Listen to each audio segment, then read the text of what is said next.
Well guys, I bought this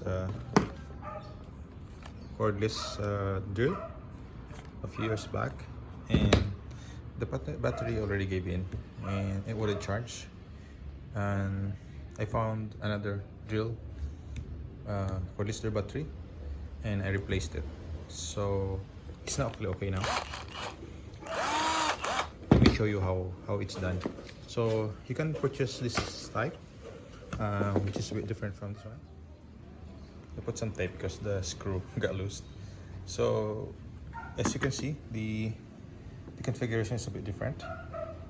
There, this one is just straight. This one is like an angle there, like that. So, and there's a screw there. There's 3 screws that you can remove, and this one doesn't have. So I bought 3 new ones, and one of them I already removed. So this is what it looks inside, and they're all the same regardless of what brand or what type. Yeah.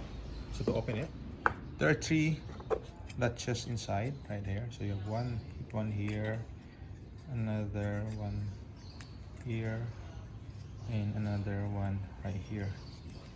So all you have to do is you can use like maybe a screwdriver, or just use your hands like that. Push this aside, so you can see sorry, it's already loose right here. Like that. And just one more there. It's a bit hard doing it with one hand. But anyway, you can already loosen it and remove. Yep. So that's what's inside. There you go. So you can remove the battery. So what I'll do is I'll replace this. Yeah. So I have removed all the screws.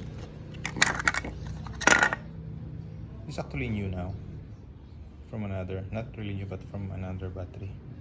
So this one is rated at 1500 amp per hour, milliamp per hour. This one is 1.3, so this one is a bit smaller. And so is this one.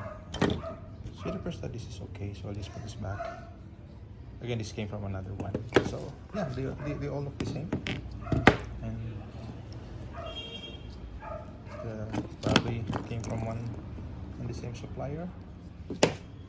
This one came from Mitsushi. Sorry. Yeah, this one came from Mitsushi. It's a Lumbom brand. So again, regardless of the brand, it would be the same. So you can swap, and you can buy the cheapest one. So yeah, that's good.